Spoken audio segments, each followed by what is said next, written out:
Olá, bom dia. Está no ar a edição da Notícia de Frente de quinta-feira, dia 23 de maio de 2019. E aqui ao meu lado o Antero e o Lúcio. Bom dia, Antero. Bom dia, Nayara. Bom dia, Lúcio. Bom dia, telespectador e telespectadora.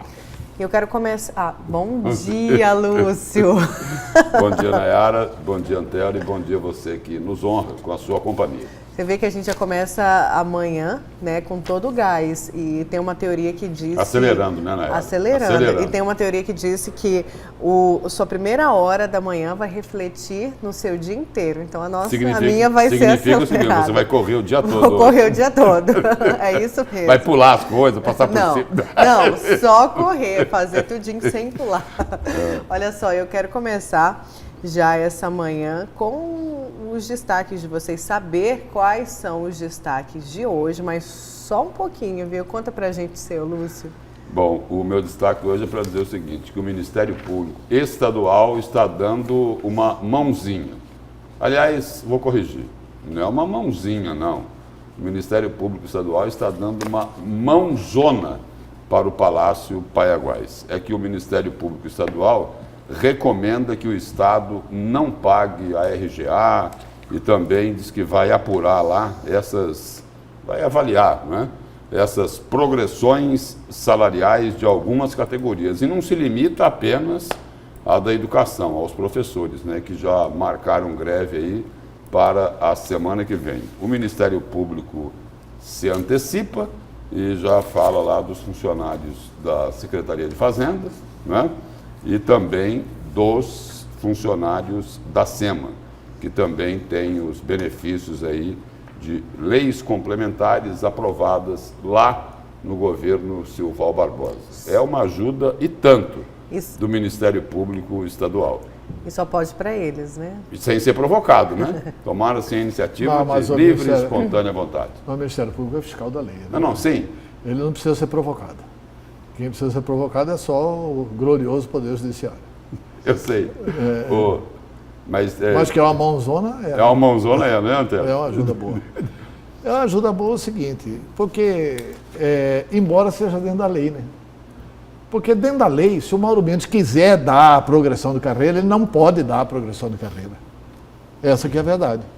Se ele, vamos supor, que seja vontade política do governo dar o aumento. Ele não pode dar o aumento, pela lei de responsabilidade fiscal. A oposição pode até incitá-lo a dar o aumento e pode pedir depois a cassação dele se ele atender. Vai que ele atende, dá o aumento, é uma pedaladinha boa, cabe impeachment. Né? Então o Ministério Público está fazendo um alerta legal, mas é uma mão. Né?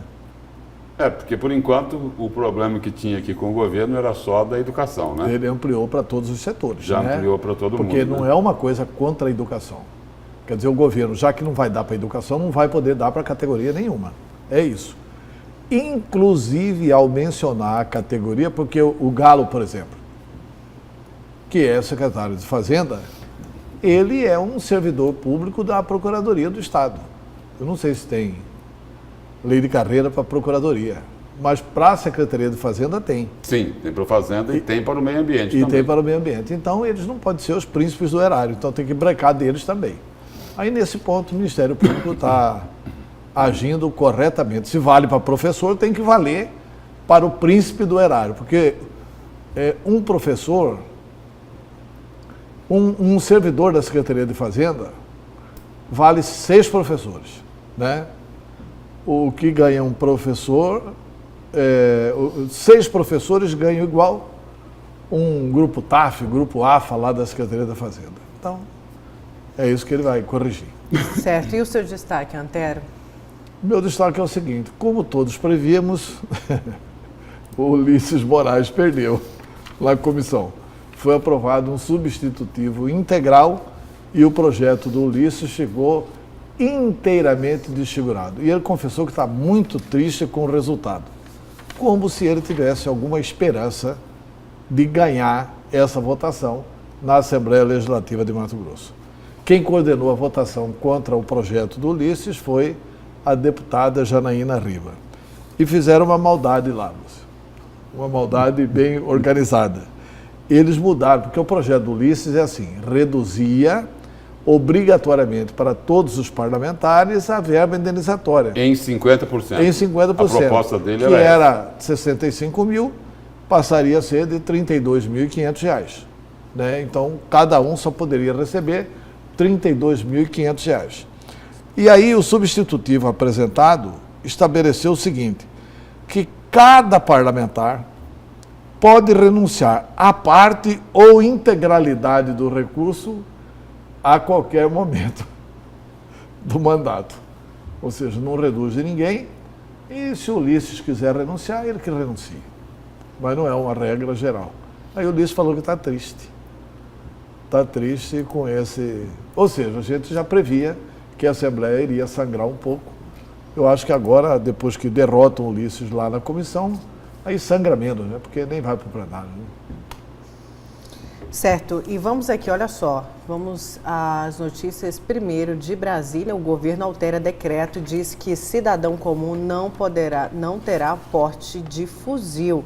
Após uma série de críticas e questionamentos, o governo fez alterações no decreto assinado pelo presidente Jair Bolsonaro no início do mês, que amplia o porte de armas em todo o país. Entre outros pontos, o Planalto informou que não será conferido porte de arma de fuzil, carabinas, espingardas ou armas ao cidadão comum.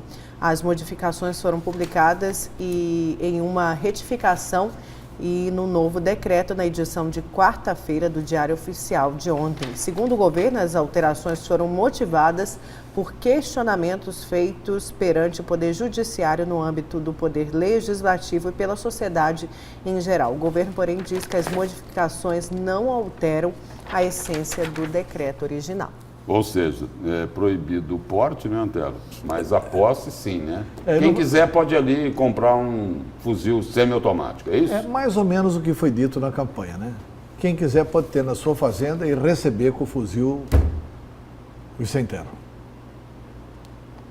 Agora, não pode andar com o fuzil no carro. Não pode portar o fuzil. Agora, ter o fuzil, pelo menos é o que eu estou entendendo da notícia.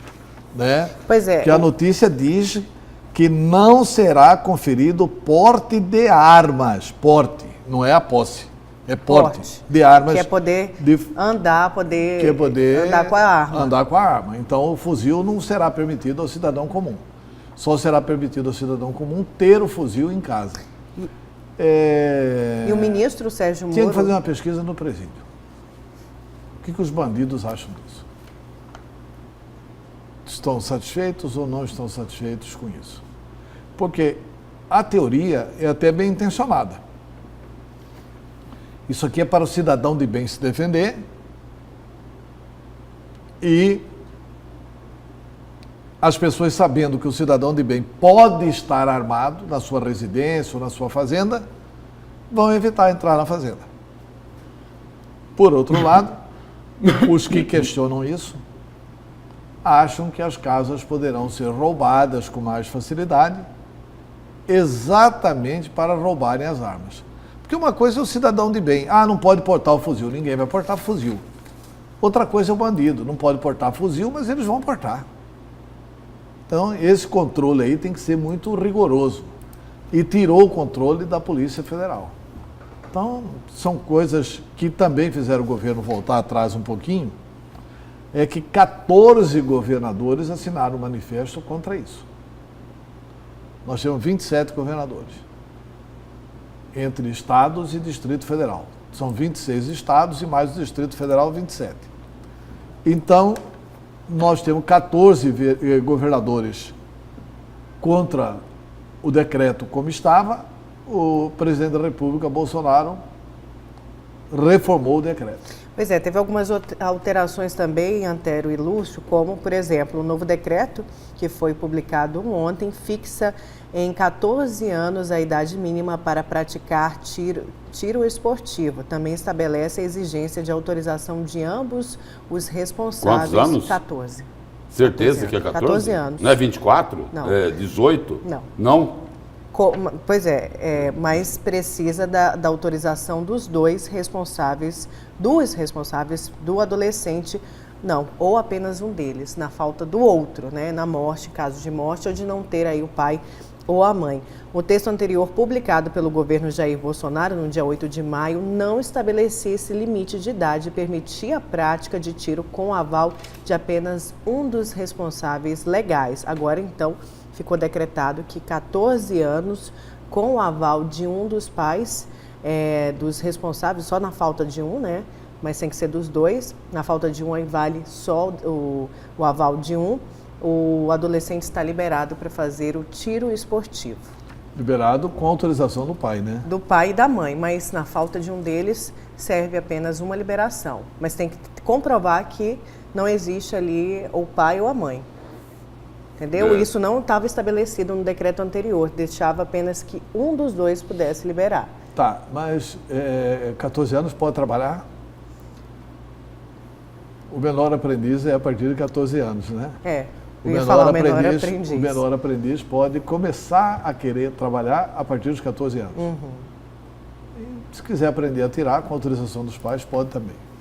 Pois e o ministro Sérgio Moro falou também dessas alterações no decreto. Ele disse o seguinte, olha, vamos dizer assim, restringe um pouco aquela flexibilização de porte.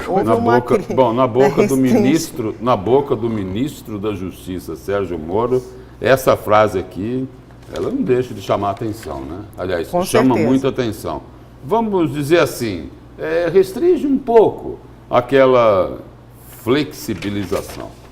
Isso mesmo, ele fala mais. Houve uma crítica de que talvez houvessem ali alguns excessos e o Planalto foi sensível a esta crítica, disse o ministro Sérgio Moro.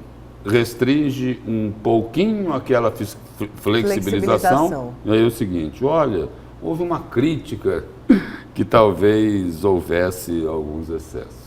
Talvez, mas ele defendeu isso na campanha eleitoral, né? Sim, não, defendeu.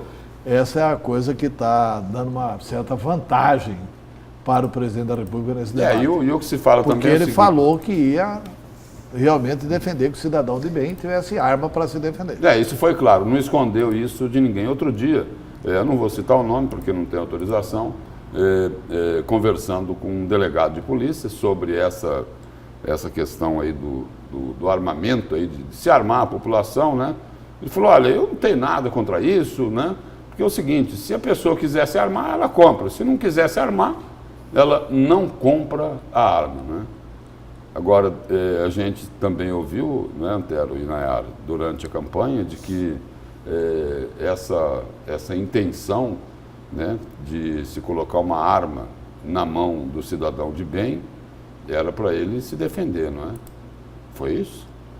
Agora é o seguinte, agora nós estamos falando aí, não são de armas só de defesa, né? Estamos falando de armas de ataque. Pois tem Qual, umas... o fuzil? O fuzil. Não, o fuzil ele disse na campanha que ele ia apoiar o movimento ruralista brasileiro para que todo mundo tivesse fuzil para recepcionar os que querem invadir a área. Tudo bem, mas liberou o fuzil para compra só para o fazendeiro? É só o fazendeiro que vai comprar? Não, vai comprar também para ficar dentro de casa, mas é para se defender, né? Defesa da propriedade. Tem outra mudança também nesse decreto publicado ontem, é a seguinte, o novo decreto determina que a Agência Nacional de Aviação Civil, a ANAC, será responsável por definir as regras para transporte de armas em voo, o que não estava definido no antigo. O decreto anterior, de 8 de maio, dava essa atribuição ao Ministério da Justiça e Segurança Pública. Porque senão tiveram que mexer aí, porque senão criaria um problema de ordem internacional. Não, tinha várias empresas que estão dizendo que não aceitariam mais voar no Brasil, né? Eles iam desistir do Brasil porque... Você já pensou, o cidadão entrar armado no voo, resolve dar um tiro lá, o avião vem para baixo. Quer dizer, é uma situação assim, tem gente que vai comprar arma com a melhor das intenções. Agora, eu quero saber o seguinte, as pessoas estão preparadas para isso? Eu, assim, uma confissão da minha inabilidade. Eu nunca tive arma em casa e nunca vou ter. Porque, para que arma? Eu não sei atirar. Não quer fazer curso. Não quero fazer o curso. Eu não acho que resolve problema nenhum.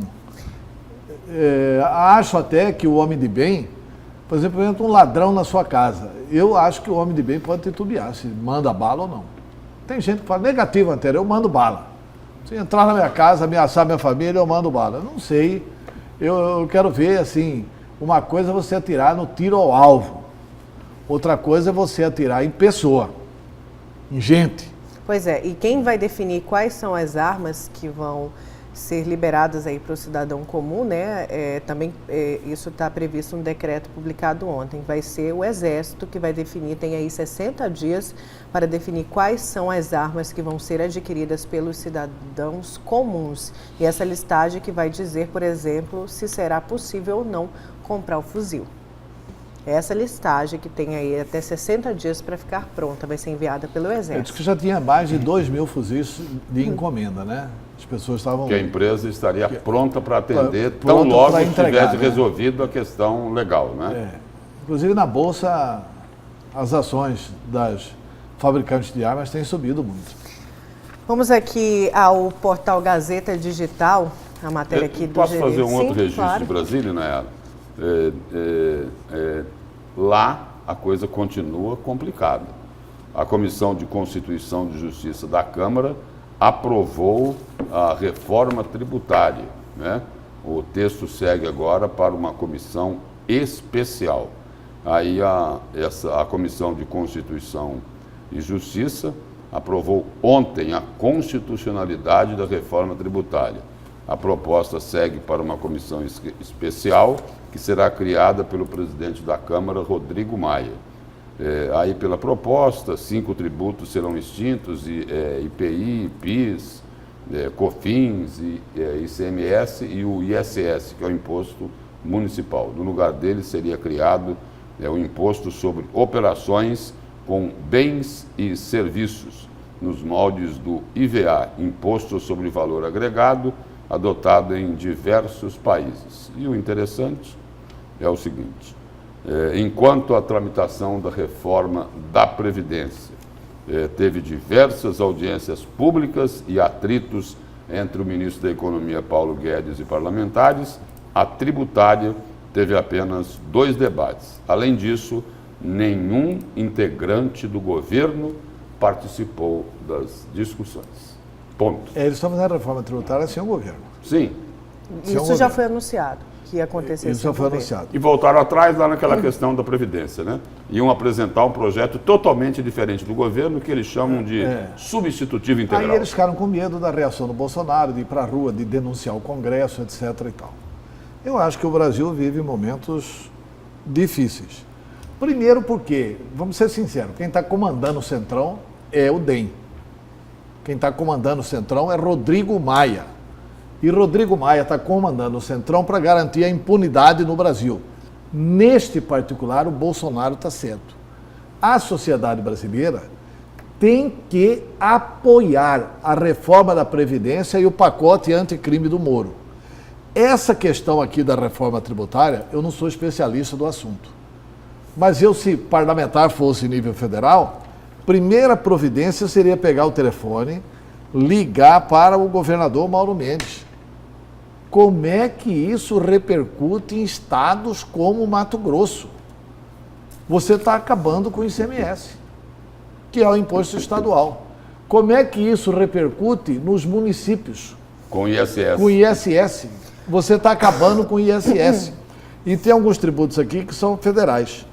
Imposto de Produtos Industrializados, IPI, PIS e COFINS. Né? Um estadual e um municipal. E aí vem o estadual que é o ICMS, e o ISS, que é municipal. Nós não podemos entrar numa reforma tributária dessa aqui sem saber qual que seria a repercussão disso nas finanças do Estado. Porque o IVA, que é o Imposto de Valor Agregado, ele é adotado em diversos países. Ele é sobre o consumo.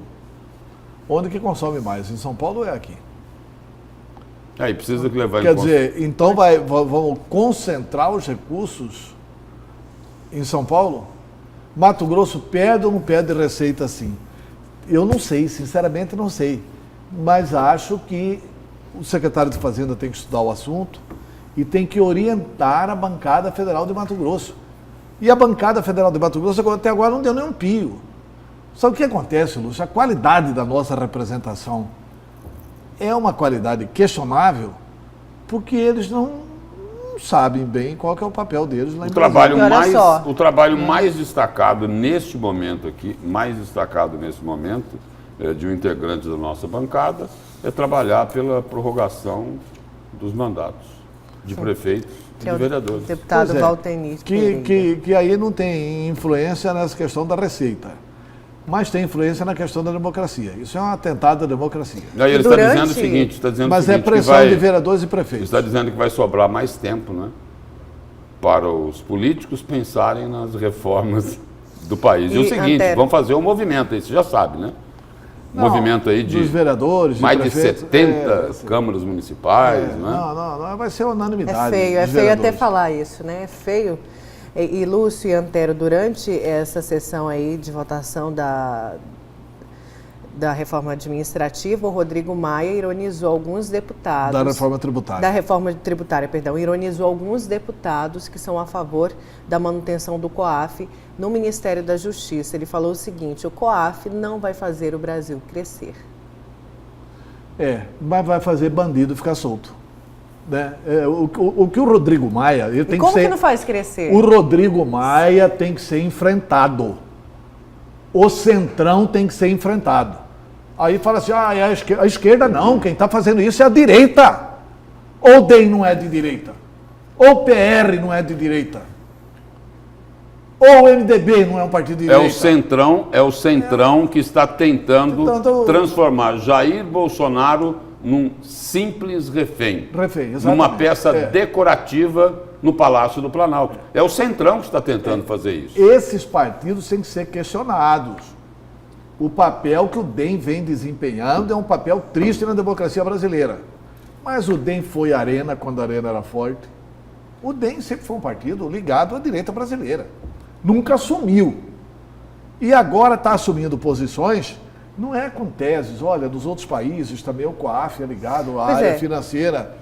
Não é. A tese do DEM, que é inconfessável, a tese do Centrão, que é liderada pelo Rodrigo Maia, que está organizando lá o lado podre da Câmara dos Deputados e do Congresso Nacional, a tese é a seguinte: não vamos deixar nos punir. E isso tem apoio de parte do Supremo Tribunal Federal. Esse que é o problema do Brasil. Tem um imbróglio hoje no Brasil grande. Você tem um Congresso refratário a mudanças para valer. E o próprio governo fica com o discurso trocado, com o discurso equivocado. Tem hora apoia o Moro, tem hora pede para votar logo para tirar esse poder do Moro. Quer dizer, então é o seguinte, que essa manifestação de domingo seja uma manifestação de apoio à reforma da Previdência e seja uma manifestação de apoio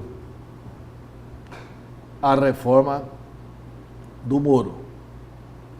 O pacote anticrime. Que seja isso.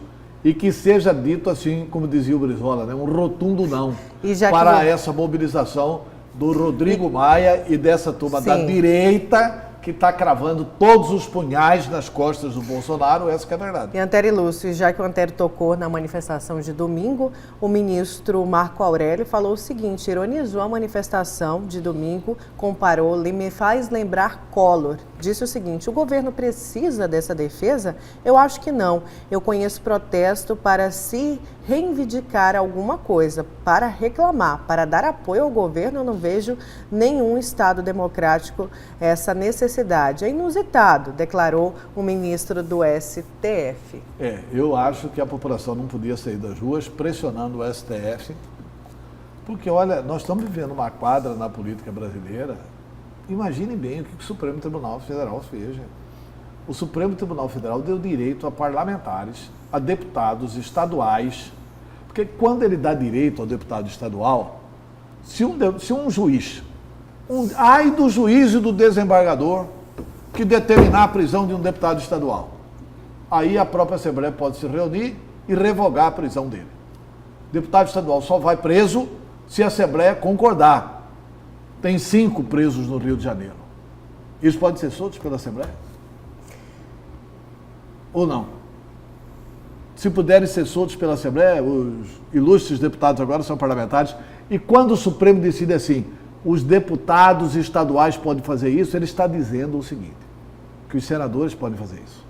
Ele está dizendo o seguinte, que os deputados federais podem fazer isso.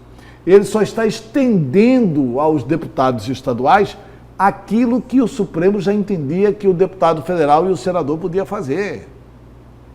Imagine. E coincidentemente, é ou não é uma coincidência? Depois que o Supremo decidiu isso, ninguém fala mais em punir ministro do Supremo. Acabou aquela conversinha dentro do Senado da República. Está tudo em paz. E alguém podia acreditar que Davi Alcolumbre, do DEM, significasse alguma mudança no Senado da República? Ah, pelo amor de Deus. E o ministro Marco Aurélio Mello, como a Nayara citou aí, ele falou, olha, esse movimento aí, esse ato é algo inusitado, porque a gente está acostumado a ouvir falar em atos públicos que são para protestar e não para apoiar. Mas o seguinte, então tem que protestar. O povo vai para a rua, para protestar contra o que o Centrão está fazendo no país. Aliás, o que está fazendo e no que o Centrão pretende transformar o país. Quer dizer, o povo vai para a rua porque é o seguinte, porque estão querendo transformar, eu vou repetir aqui, estão querendo transformar o presidente da República em refém desta banda podre e indecente da política nacional, que quer manter a impunidade para não responder pelos crimes, pelo assalto aos cofres públicos. Esse é o enredo do filme. E dá para protestar também, domingo, contra esse projeto de lei, voltando ao que você tinha falado do Valtenir, de estender o mandato? Não, porque a gente falou sobre isso com o Misael Galvão. Não, mas é horrível. É horrível a gente ter que se deparar com esse tipo de manifestação. Eu falo da manifestação dos vereadores aqui de 70, Lúcio? 70 câmaras? Não, 70 câmaras municipais. 70 câmaras. Não, serão 5.513 municípios brasileiros apoiando isso. Pois é, não, serão falando aqui... 5.513 câmaras municipais do Brasil inteiro apoiando isso. Da realidade de Mato Grosso, eu voltei para esse assunto que o Lúcio puxou ainda há pouco, porque nós conversamos sobre isso também com o presidente da Câmara de Cuiabá, o Misael Galvão. Ontem, no Jornal do Meio-Dia, além deste assunto, o presidente também falou sobre a polêmica da locação dos 32 veículos para a Câmara. Confira. Gostaria de saber a opinião do senhor aí sobre esse movimento, esse ato público que vereadores vão fazer aqui em Mato Grosso para defender a prorrogação dos mandatos. Qual é a opinião do presidente da Câmara de Cuiabá sobre isso? Lúcio, eu fui eleito para um mandato de vereador, que se encerra o ano que vem. Meu foco é nesse mandato. Respeito qualquer decisão que estão sendo tomadas a nível nacional. Eu não tenho participado de nenhum movimento, não tenho participado de nenhuma reunião, até porque, na realidade, o povo me deu um mandato que se encerra. A princípio, o senhor é contra? Sim, eu acho que tem que ser discutido a questão reforma política muito mais profunda do que uma prorrogação só de um mandato. Acho que tem muito mais coisa que tem que ser discutido numa reforma Prorrogar política. É oportunismo, não é, presidente? Eu vejo porque que é um debate, eu vejo isso, que é um né? debate no nível federal que os deputados estão fazendo. A gente respeita. Eu acho que eles estão ali para fazer esses debates, mas eu não tenho me aprofundado nesse debate e eu tenho priorizado o mandato que o povo tem me dado, que encerra o ano que vem. Só mais, então, uma pergunta sobre este assunto. O senhor chegou a ser chamado, a ser convocado para esse grande encontro aí dos vereadores aqui do Estado? Eu fui convidado, mas não dei nenhuma... Explicou que o senhor era contra? Fui convidado até pela Associação dos Vereadores, mas eu não é a minha prioridade é fazer o mandato de vereador que o povo nos elegeu. Vereador, e essa polêmica aí sobre a locação de carros lá na Câmara Municipal de Cuiabá? Já foi definido aí qual é o valor, quanto é que isso vai custar para a Câmara de Cuiabá? Lúcio, essa é uma decisão de gestão no plano estratégico nosso.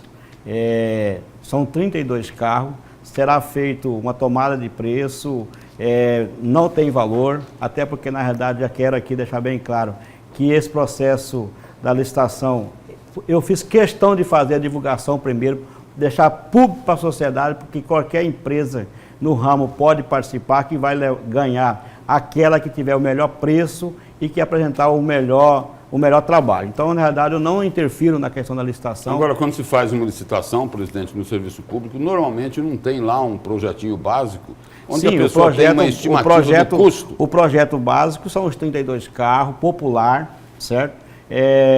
Que possa atender a demanda de trabalho, porque eu tenho tratado isso como ferramenta de trabalho. E não levantou o custo assim aproximado do que? Porque normalmente no projeto básico, quando tem uma Lúcio, licitação... eu não quero induzir. Eu sou uma pessoa, eu quero fazer o processo mais transparente, mais limpo, mais sincero. Não quero colocar nenhum valor, até porque nós temos bons técnicos lá na Câmara Municipal de Cuiabá, que está fazendo esse processo transparente, está tramitando o processo nos departamentos da Câmara Municipal de Cuiabá. Vereador, são 32 carros. O senhor falava para mim em outra ocasião que é necessário também uma van para fazer um trabalho de câmara itinerante. Aí tudo bem, é para a Câmara. Agora, a verba indenizatória de cada vereador já não pagaria a locação de um carro? Porque a locação de um carro, aí um carro bom que consiga ir na zona rural, nos locais mais afastados, deve ficar em torno de R$ 1.400 o aluguel.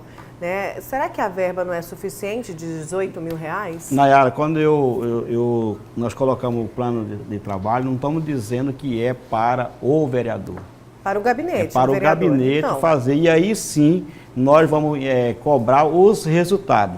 Aí pode ter certeza que dentro do plano estratégico de trabalho da Câmara Municipal de Cuiabá, de poder melhorar o seu trabalho para a sociedade cuiabana, há uma necessidade de colocar essa ferramenta de trabalho. Não é só para os gabinetes, atinge toda a questão da casa. Então, realmente, hoje, Lúcio, nós temos só 2 veículos.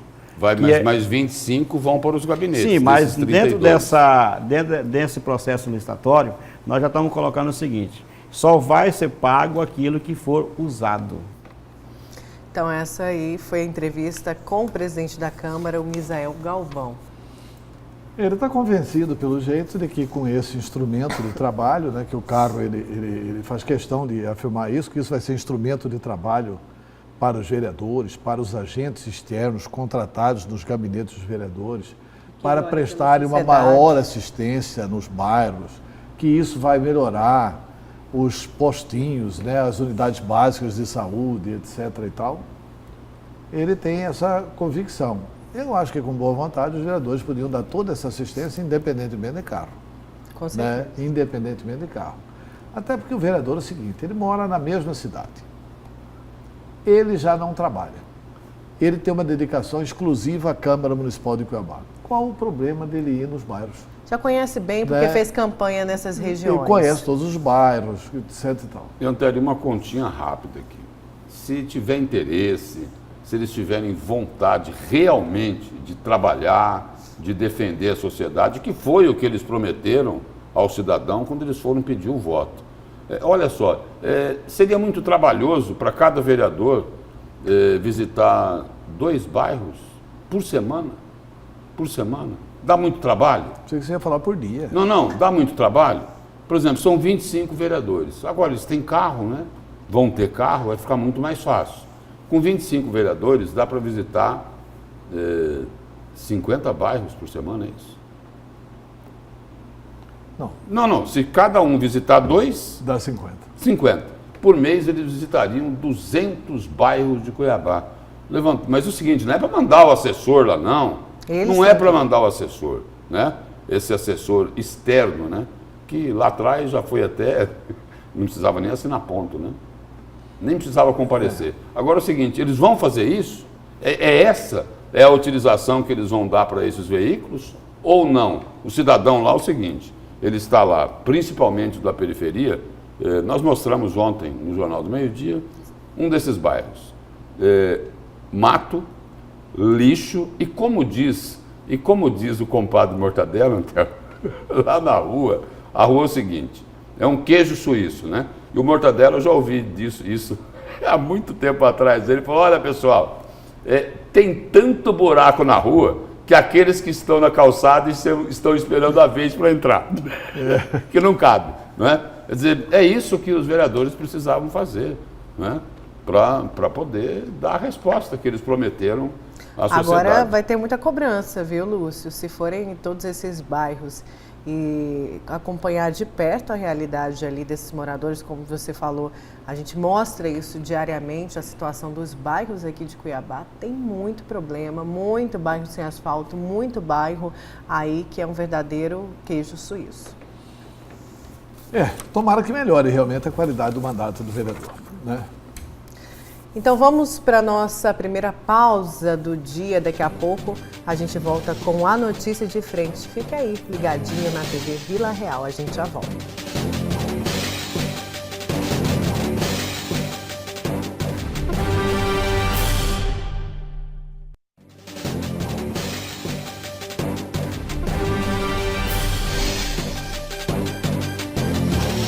E voltamos com o programa Notícia de Frente. Vamos direto saber quem são os nossos cúmplices de hoje, Lúcio.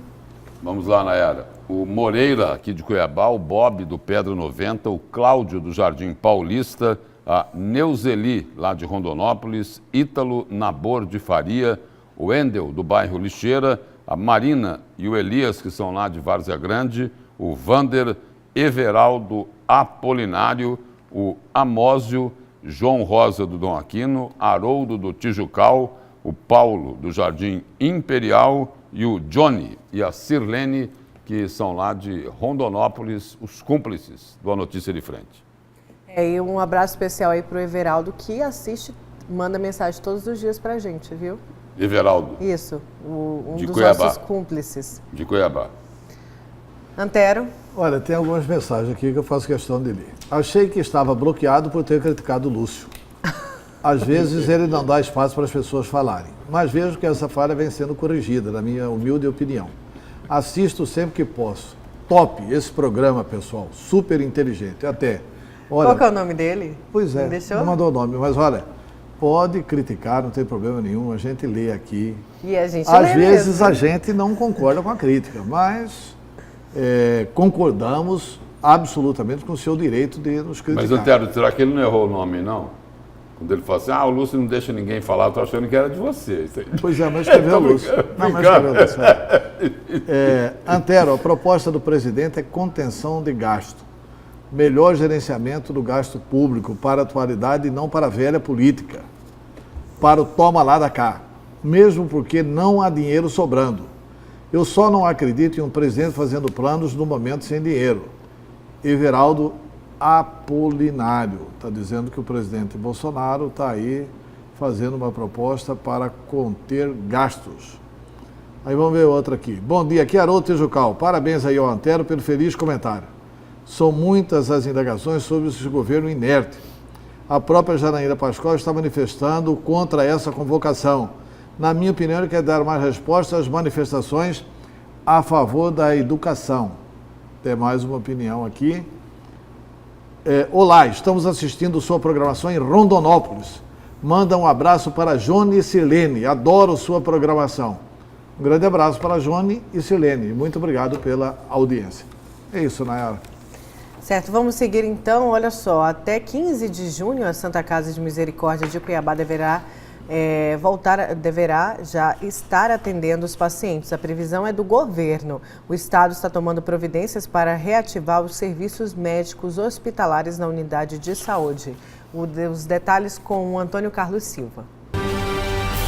Bom dia. Atualmente, o governo de Mato Grosso está fazendo a detetização do prédio da Santa Casa de Misericórdia de Cuiabá, entre outros serviços e obras. O cronograma da SES é a abertura de parte do hospital com serviços que são essenciais na primeira quinzena de junho, trabalhando com serviços de oncologia adulta e pediátrica, da nefrologia adulta e pediátrica e dos serviços de UTI. Paralelamente, o Estado está tomando providências para contratar serviços hospitalares terceirizados em 4 especialidades médicas: oncologia e nefrologia, pediátricas e adultas. É lógico que para abrir esses serviços eu preciso de outros serviços essenciais, como setor de exame, de imagem, laboratório, de centro cirúrgico, de equipe de anestesista, de cirurgia geral. Então, a SES já está disparando essas contratações emergenciais para a contratação em até por um período de contrato de 180 dias. O Estado pretende concluir ainda esta semana o levantamento sobre o valor que o governo irá pagar pelo uso do prédio e equipamentos da Santa Casa de Cuiabá.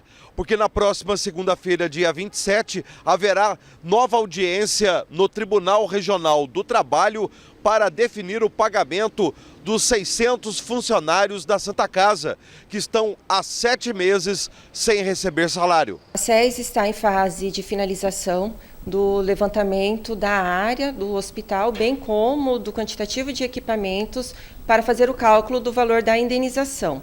Este valor da indenização ele será depositado num fundo especial para garantir o pagamento da folha salarial dos servidores.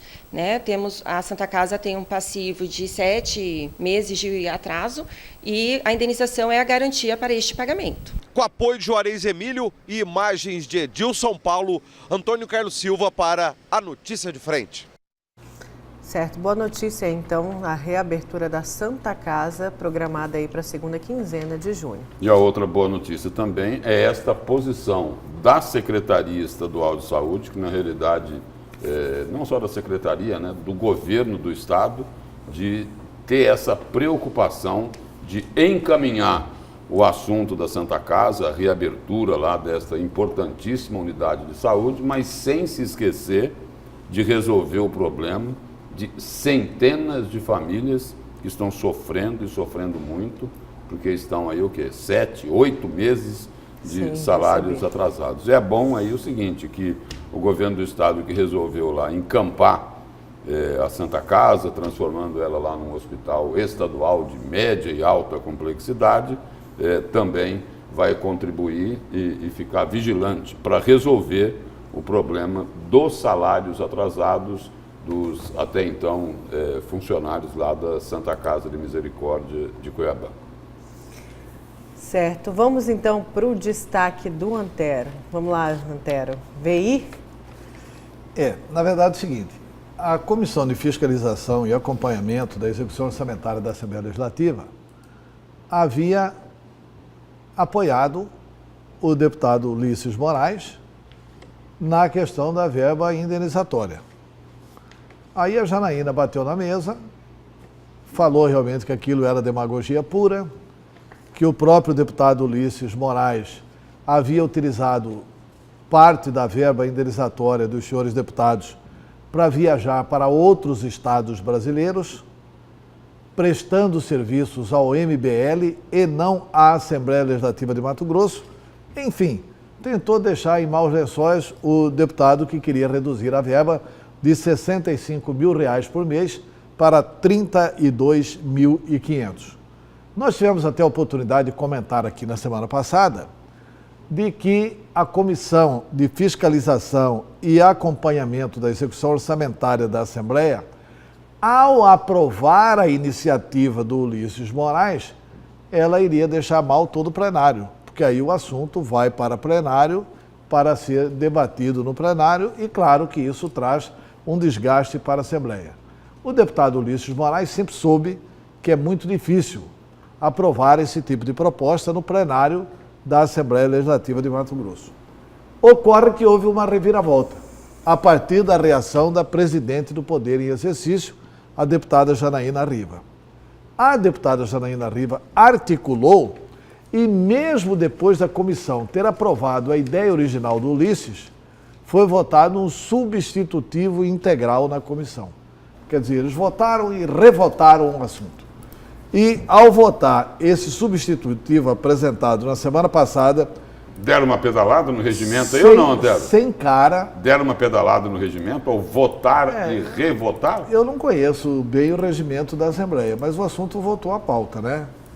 O assunto voltou à pauta dentro da própria comissão. Esse substitutivo foi apresentado na semana passada sem rosto. Porque quando você propõe o substitutivo, você é o parlamentar Lúcio Sorge, o deputado Lúcio Sorge, que é o seguinte substitutivo. a deputada Nayara, que é o seguinte substitutivo, né? Esse substitutivo foi apresentado em nome de lideranças partidárias, ou seja, não tem a cara de ninguém. E nesse substitutivo, eles apresentaram o seguinte: o substitutivo integral acaba com o projeto do Ulisses, o que está valendo agora para ser votado é este, e estabelece o seguinte: os parlamentares podem renunciar à parte ou à integralidade do recurso a qualquer momento do mandato. Ou seja, se o Ulisses quer renunciar, ele renuncia, mas os outros deputados não são obrigados a renunciarem. Se quiser renunciar à metade do dinheiro, renuncia à metade, mas os outros parlamentares não são obrigados. Para o deputado Ulisses Moraes, o substitutivo integral aprovado desfigurou completamente o projeto original, pois o pleito era para que a redução de 50% fosse obrigatória para todos os parlamentares. E disse Ulisses Moraes: eu fico triste, acredito que sofremos uma derrota na comissão. Esse substitutivo desconfigura totalmente o projeto original, que visava ter uma redução de todos os parlamentares. Ia gerar uma economia de 57 milhões em 4 anos, que poderia ser aplicado na saúde, na educação e na segurança, afirmou Ulisses. E agora não vai gerar economia nenhuma. O intuito do Ulisses era que o valor reduziria em 2/3 o valor de toda a verba indenizatória. Então, ele vê essa aprovação do substitutivo como uma derrota, não do deputado Ulisses, mas uma derrota do povo mato-grossense. Vai continuar barulhando na mídia social, mas esse assunto agora não deve mais ir para o plenário. Já está morto na comissão, porque o que resta aí para o plenário é só esse substitutivo aprovado integralmente. Sabe qual que é a consequência disso? A deputada Janaína Rivas se credencia bastante para ser a sucessora do Eduardo Botelho como presidente da Assembleia Legislativa de Mato Grosso. Ela já deixou muito claro que ela tem coragem suficiente para enfrentar situações adversas e isso conquista e muito os votos dos senhores parlamentares na Assembleia Legislativa de Mato Grosso. Agora, algo que Ulisses perdeu, é isso. Agora, algo que a presidente Janaína Rivas e os outros integrantes da mesa diretora poderiam também repensar, tentar refletir sobre isso, é sobre um outro aspecto do deputado Ulisses Moraes, que não era naquele aspecto lá de reduzir pela metade, tornar obrigatória a redução lá da verba indenizatória a 50%. É um outro aspecto aí, que é o seguinte: se isso for revisto, vai pegar muito bem perante a sociedade, junto à opinião pública, que é o seguinte, que é a prestação de contas por parte dos parlamentares sobre esses 65 mil da verba indenizatória. Porque atualmente os deputados recebem um benefício, para isso basta apenas solicitar, sem a necessidade de que esses gastos eles sejam discriminados. Nós falamos ontem aqui, vou repetir aqui para registrar, o deputado Romualdo Júnior, do MDB, que também era contra a proposta de Ulisses Moraes, declarou o seguinte, que olha, é muito difícil juntar notas fiscais de todas essas despesas. Bom, gastar os 65 mil é mais fácil. E aí se lembra também que outras casas legislativas no país, né, em outros estados, fazem essa prestação de contas da verba indenizatória. Isso poderia também ser adotado aqui, porque aí fica a dúvida do seguinte, olha, não presta contas por quê? No que é que eles gastam essa verba indenizatória? Tem algum gasto desse que não pode ser conhecido pela população, que não pode ser transparente? Né? Seria algo assim interessante para que os integrantes lá, os deputados, agora, os integrantes da mesa diretora pudessem de repente reavaliar isso. Ou a mesa diretora pode ter intenção de fazer isso, e os deputados é que não querem concordar com essa transparência. Esse assunto já foi julgado pelo Tribunal de Justiça de Mato Grosso. E o Tribunal de Justiça de Mato Grosso deu razão à forma como está regulamentada a verba indenizatória na Assembleia Deu Legislativa. razão para não prestar contas, para não ter transparência. E também é isso? apoiou o valor Não, de não, 65 apoiou o mil. valor Pois é, E julgou todos os detalhes Agora o deputado, ele pode e abrir deu mão. razão para não prestar contas. Ele não pode abrir mão dessa verba indenizatória? Teve um deputado que fez isso recentemente, outros já fizeram. Faisal, Ariela lembrou aqui. Abriu mão, falou em plenário que abria mão da verba indenizatória. Ela Não, tem que ser Faisal- destinada para a casa da mulher? Faisal não abriu mão de nada. Ele devolveu a verba indenizatória. Não se tem notícia de que ele devolveu verba indenizatória nenhuma.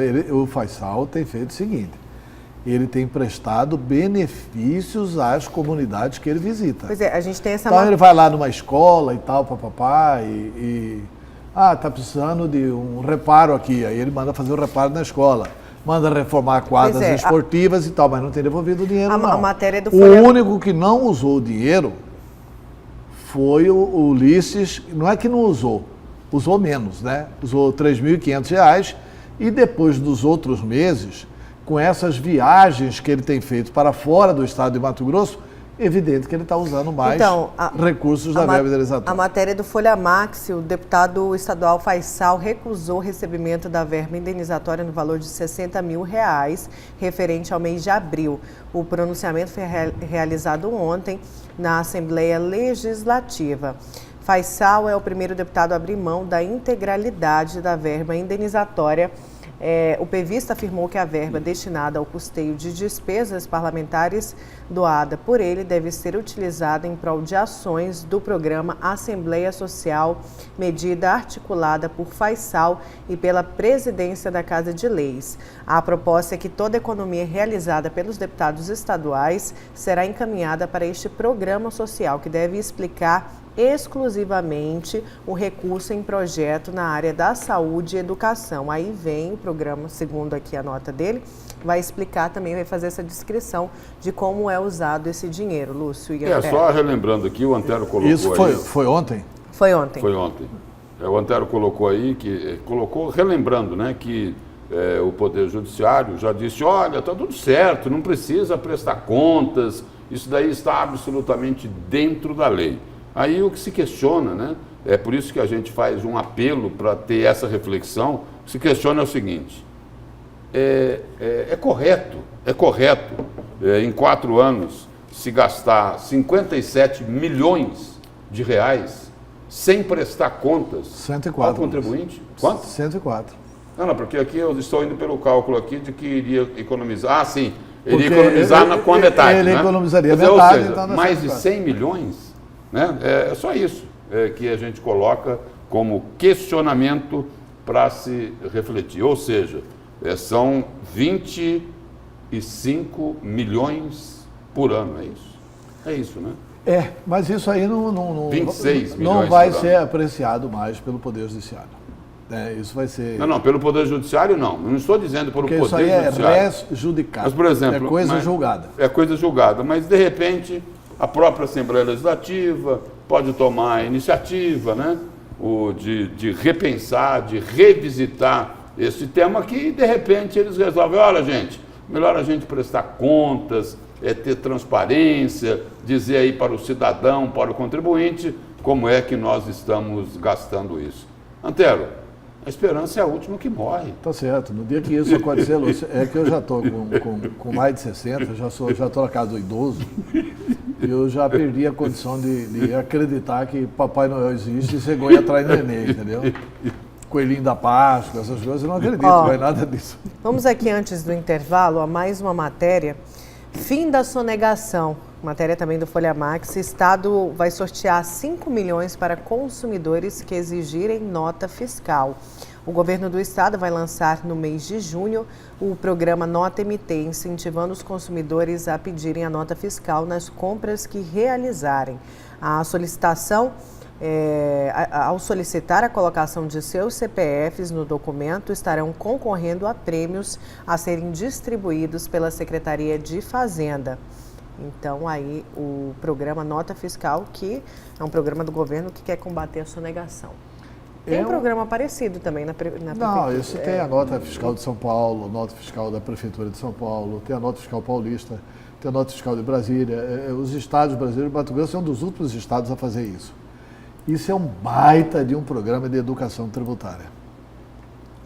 Porque essa é uma educação tributária. Lúcio, é impressionante. Você vai no exterior, eu tive com a CPI do Banestado nos Estados Unidos, você não consegue comprar uma Coca-Cola e sair do supermercado. Se anota. Se anota. Eles exigem que você receba a nota. Aqui é uma cultura da sonegação, rapaz. Você vai no dentista, você vai no médico, você quer nota ou não? Você quer nota ou não, mas isso é obrigação, minha filha. Vai fazendo a nota aí. Tem que perguntar o CPF, isso é obrigação, né, pra fazer. só isso. Isso é obrigação. Então vai aumentar muito a receita do Estado a partir do momento de que, com a sequência dessa educação tributária, as pessoas começarem a exigir nota de tudo. E é diferente de São Paulo. São Paulo, você chega, a pessoa já fala, qual que é o CPF para nota? Aqui não, exatamente. Os que perguntam. Vai querer nota?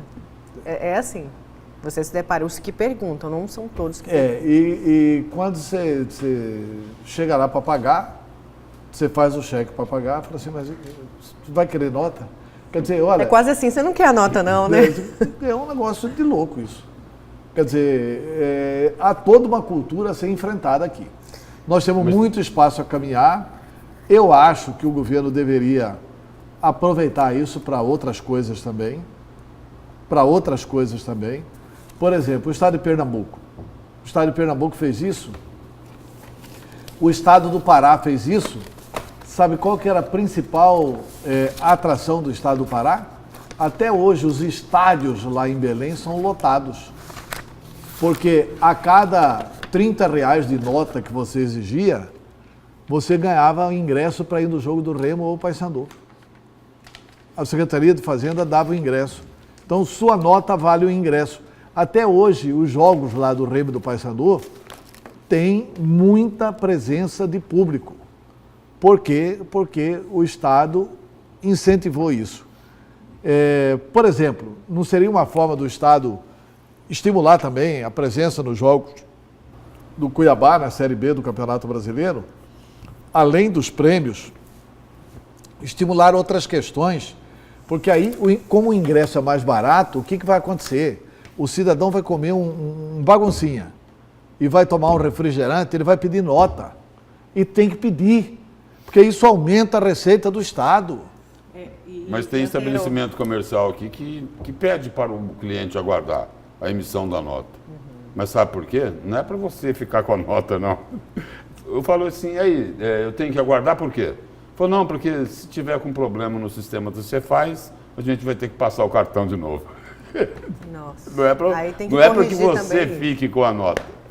Olha, agora você faz sem corrigir isso, né? Para essa campanha ter sucesso, é preciso corrigir isso na Secretaria de Fazenda. E outra medida aí para aumentar a receita, rapidamente antes do intervalo, é que agora o IPVA e as multas vão poder ser parcelados em 12 vezes aqui no Estado, 12 vezes no cartão de crédito. IPVA e multas. IPVA e multas, que era um pedido antigo também de muitos motoristas, né, que reclamam aí dessa dificuldade de pagar o IPVA e as multas todo ano. E sobre essa questão aí de aumento de arrecadação, de entrar mais dinheiro no caixa do governo, tem uma informação aí circulando nos bastidores de que nos próximos 30 ou 40 dias terá um anúncio aí importante sobre aquela mexida, sobre aquela revisão nos incentivos fiscais aqui de Mato Grosso,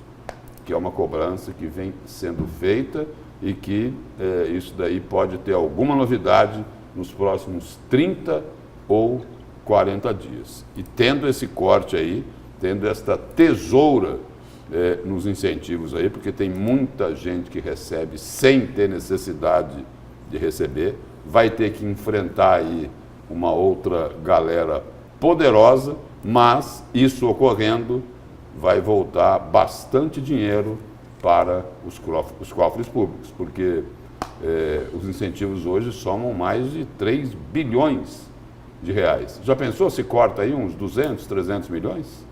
Vamos aguardar. Tem que cortar mais, né, Lúcio? Vamos aguardar. 3 bilhões, o Estado abriu mão de 3 bilhões de reais de receita. 3.400. E não poder dar aumento para professor é doído, né? Se há uma categoria que merece aumento, é professor. Não estou defendendo que dê sem poder. Você não pode aumentar salário se você não está aguentando pagar nem esse salário atual.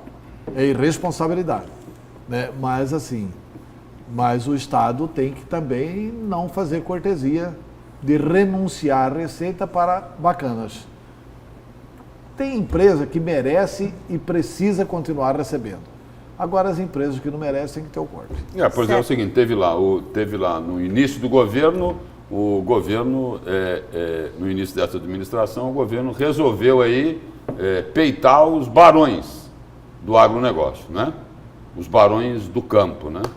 Agora, nessa questão dos incentivos aí, o governo terá que ter a coragem de peitar os barões da cidade. Certo, vamos então para o nosso último intervalo. Na volta a gente continua com o programa Notícias de Frente. Tem o destaque do Lúcio.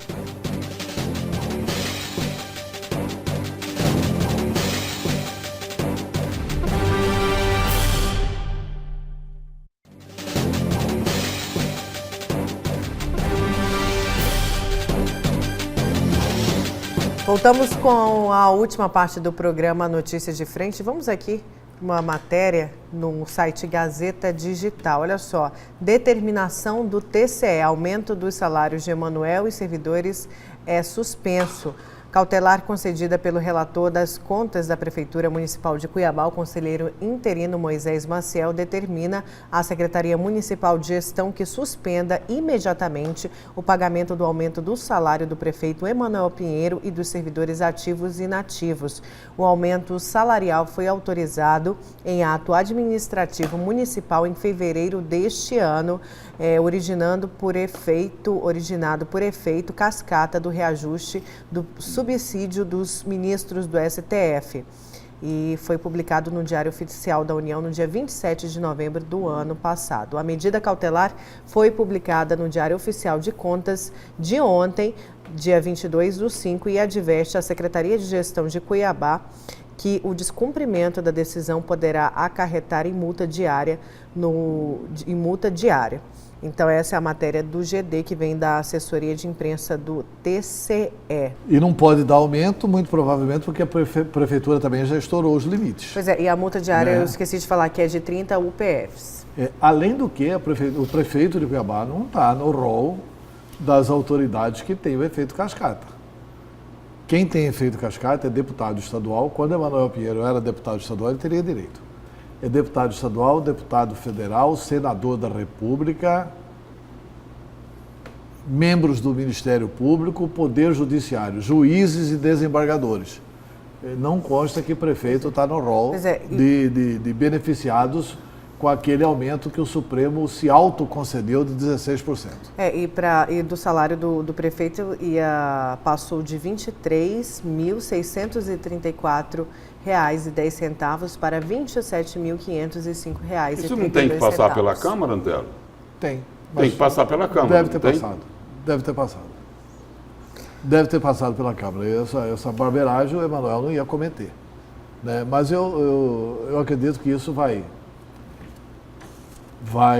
Primeiro que vai ter que cumprir a recomendação do Tribunal de Contas do Estado, mas a Prefeitura talvez recorra disso. E falando em Câmara e em Prefeitura, tem uma outra informação aqui. Mais problemas aí para a Prefeitura. A Secretaria de Mobilidade Urbana está aí no radar dos vereadores aí de oposição. Uma reportagem aqui do PNB Online, os vereadores de oposição, entre eles Diego Guimarães, Abílio Júnior, Felipe Velaton, já assinaram um pedido de CPI para investigar a Secretaria de Mobilidade Urbana de Cuiabá. E aí, segundo os vereadores, essa secretaria é a que presta o pior serviço aqui no município. Lembram que ela não cumpriu a determinação da Justiça e do Tribunal de Contas de Mato Grosso para licitar o transporte coletivo de passageiros. Eles dizem também o seguinte, o que já foi colocado, né? Que estão prevendo aí a contratação emergencial das mesmas empresas que há 17 anos, desde 2002, vem prestando esse serviço. E aí a denúncia dos vereadores é de que estariam agindo com o interesse de ajudar as empresas do transporte coletivo e deixando de lado aí o sofrimento, né? O grande sofrimento, a humilhação dos usuários do transporte coletivo aqui de Cuiabá. Bom, está certo que a prefeitura está errada e o secretário Antenor mais errado ainda, porque ele não lançou o edital na data aprazada. Mas eu tive a oportunidade, hoje é quinta-feira, né? Eu tive a oportunidade de ter conhecimento ontem, através dos repórteres do PNB Online, que o próprio Antenor considerou essa manifestação dos vereadores absurda, porque ele coloca na rua, vamos ver se vai cumprir dessa vez, amanhã. Sexta-feira. Sexta-feira, a licitação do transporte. Então, que ele acha que não serão 3 dias ou 4 dias, que serviria de base para justificar o início de uma comissão parlamentar de inquérito. Já que amanhã deve estar publicado, vamos esperar que esteja, tomara que esteja, a licitação do transporte coletivo de Cuiabá. Pelo menos são explicações do secretário Antenor. Certo, Lúcio, vamos para o seu destaque.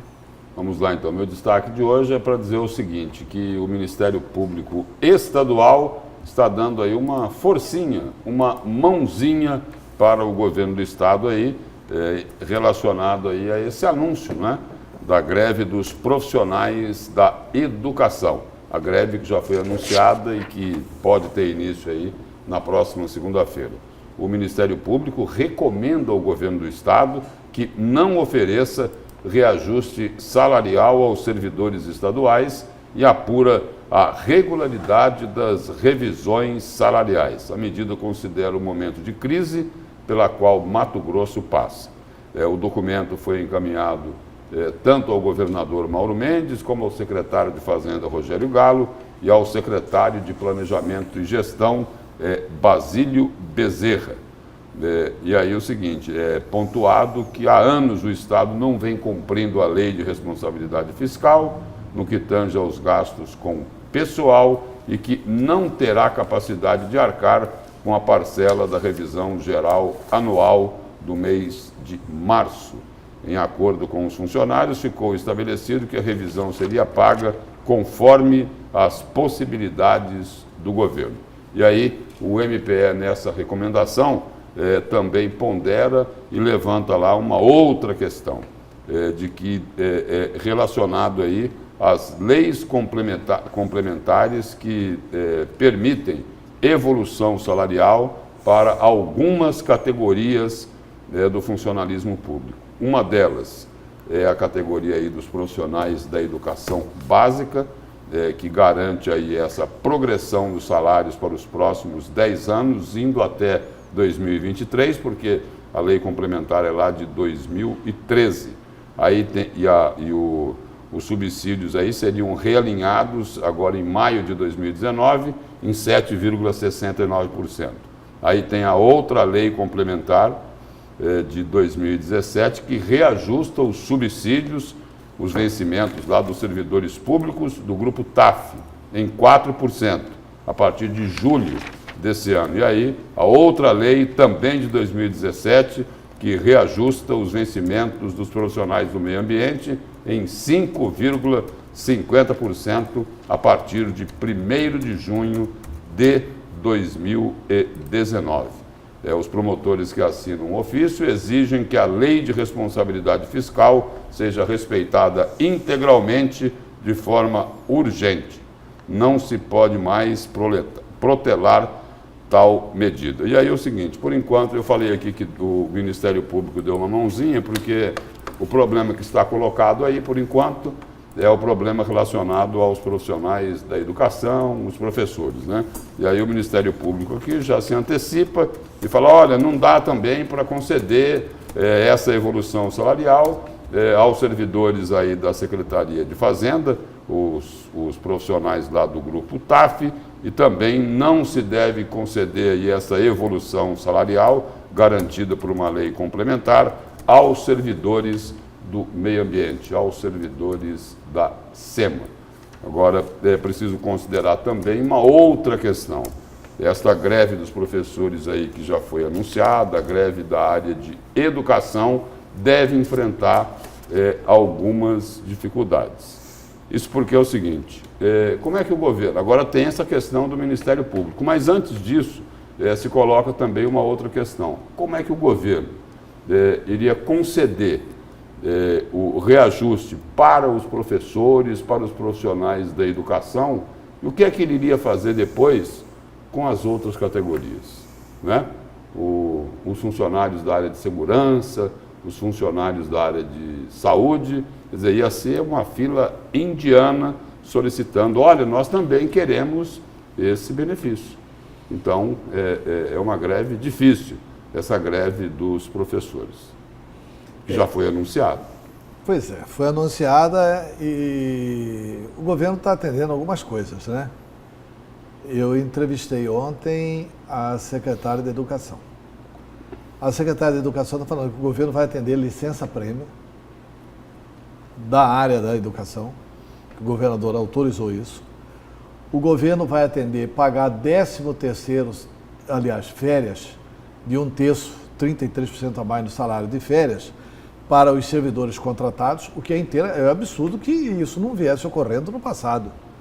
Porque o cidadão que é contratado como professor interino, se ele trabalhou o ano, se tem direito a férias, ele tem direito igual a todo trabalhador. Então o governo mandou cumprir os 33% a mais no salário de férias. E ponto.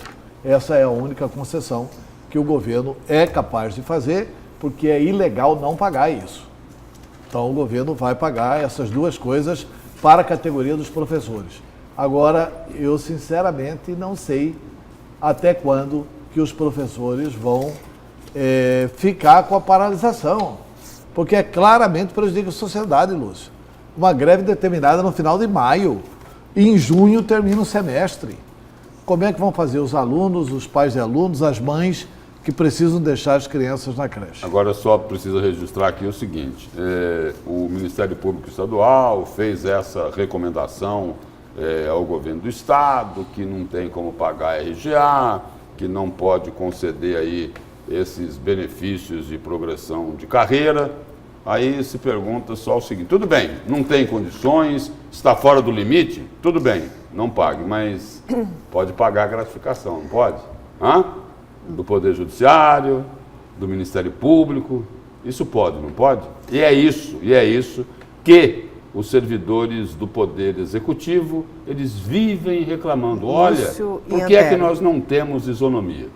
Pois é, a gente tem alguns minutinhos aí, antes de encerrar, eu quero falar aí de um assunto que causou polêmica, que foi uma feira, né, de adoção, teve aí um desfile, causou uma repercussão grande e negativa em âmbito nacional. O desfile foi comparado à feira de escravos, até por um advogado aqui, teve repercussão entre vários políticos. O desfile foi promovido na verdade, um evento foi promovido pela Associação Mato Grossense de Pesquisa e Apoio à Adoção, Ampara, e a Comissão da Infância e Juventude da Ordem dos Advogados de Mato Grosso. Chamava Adoção na Passarela. Antes da gente comentar mais sobre isso, eu quero ouvir aí.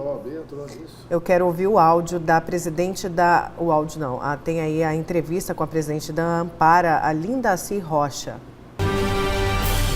Essa foi a segunda edição do desfile que colocou aí crianças que estão em abrigos, adolescentes, para um convívio social. E a meta, é claro, mostrar para a sociedade e até para as pessoas que nunca ouviram falar ou ouvia falar da adoção de uma maneira meio atravessada, de que existe sim uma oportunidade de poder, né, adotar, compor uma família e que há aí crianças e adolescentes aguardando essa oportunidade. Mas essa segunda edição, né, do projeto, que foi realizado inclusive com o desfile, né, em um shopping da capital, gerou aí comentários bastante contundentes pelo país afora. E é evidente que esse evento, além de uma parceria com a Comissão de Adoção da UAB, é promovido aí pela Ampara, que é a Associação Mato Grossense de Pesquisa e Apoio à Adoção, que faz um trabalho muito sério em relação a isso e que ao longo dos últimos anos vem conseguindo estimular e promover a adoção no estado de Mato Grosso.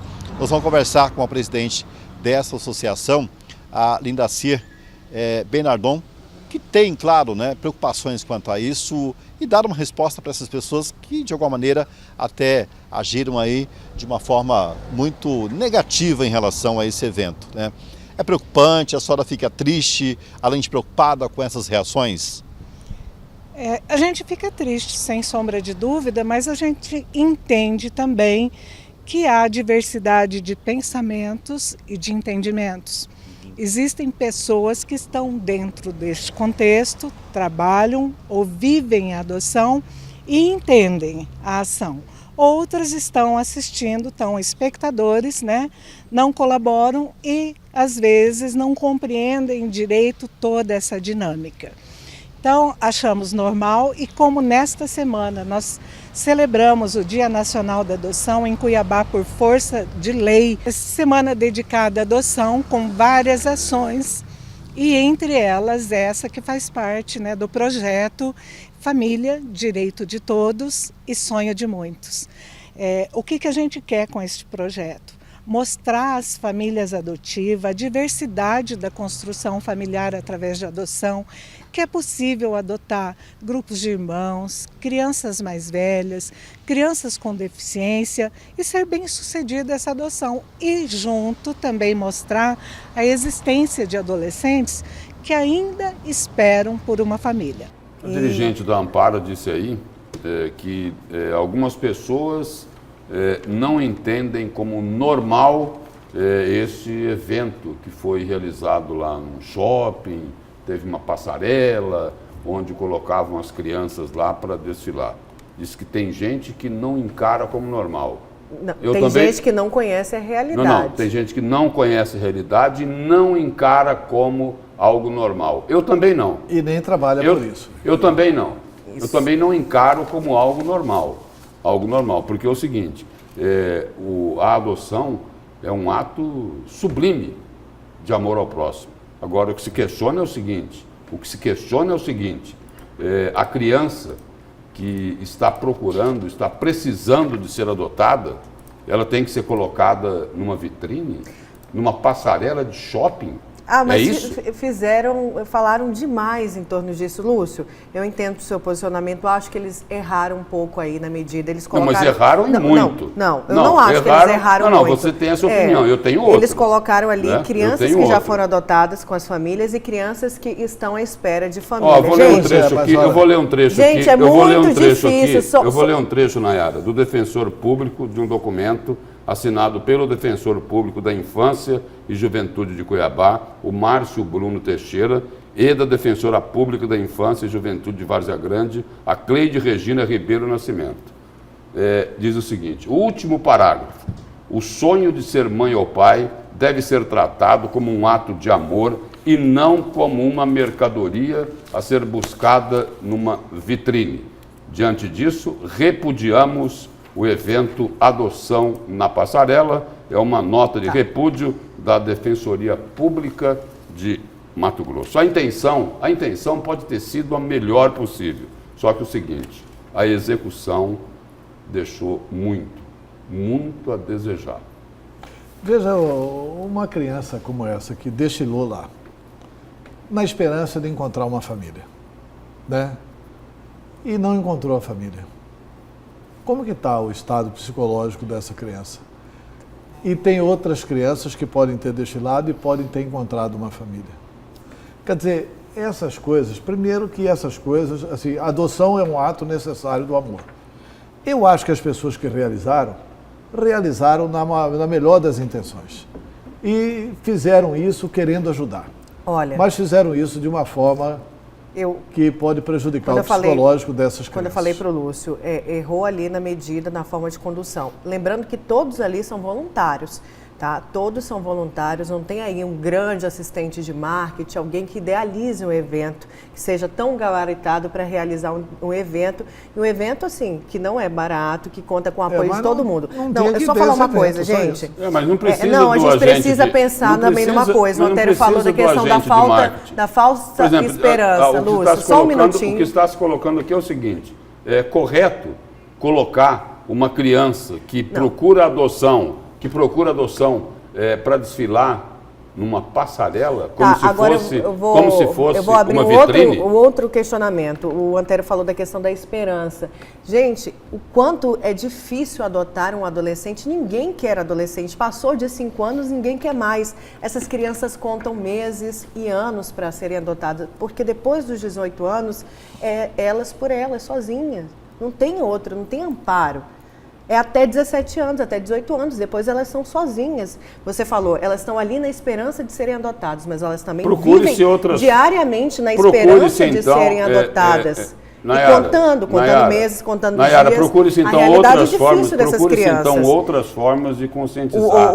Que não seja essa de colocar as crianças e os adolescentes numa passarela de shopping, como se estivessem lá expostos numa vitrine. São 25%, em todo o país, mais de 25% são maiores de 5 anos.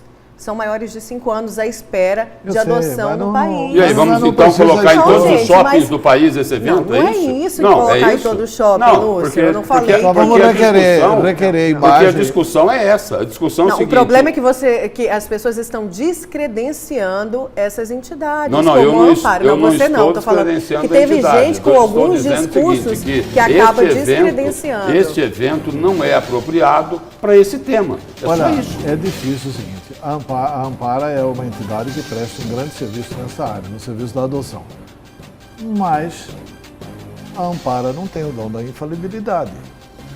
Nesse caso, eu acho que qualquer um de nós, quando errarmos, nós temos que admitir o erro. Refletir, né? Olha, não é por aí, vamos revisar isso. Eu fico com pena dos dirigentes da Ampara. Eu conheço pessoalmente. E fico com pena, sabe do que aqui? Da presença da OAB. Antério, eu conheço pessoalmente. Sou autorizado pelo Poder Judiciário. Eu conheço a dona Linda Ciro. Me parece que eu sou uma idealista, não é isso? Isso. Ela tem, se eu não estiver equivocado, 3 filhos adotados. 3 filhos adotados. 3 filhos adotados. É uma pessoa cheia de boa intenção. Que são filhos, né? O que está sendo questionado aqui é a forma que se utilizou, entendeu? Não é o trabalho dessas pessoas, não é a abnegação dessa entidade, não é nada disso. Está se discutindo aqui que essa daí não seja, né, não deve ser a forma mais apropriada para se tratar dessa questão. É isso que está sendo questionado. Nós temos que ouvir, na verdade, psicólogos, psiquiatras, especialistas para ver o que eles acham. Dá uma discussão grande, em volta deste assunto. Lúcio, muito obrigada. Bom dia. Bom dia. Antério, muito obrigada. Bom dia, até amanhã. Bom dia a você. Você fica agora com o Jornal da Manhã e o Antônio Carlos Silva.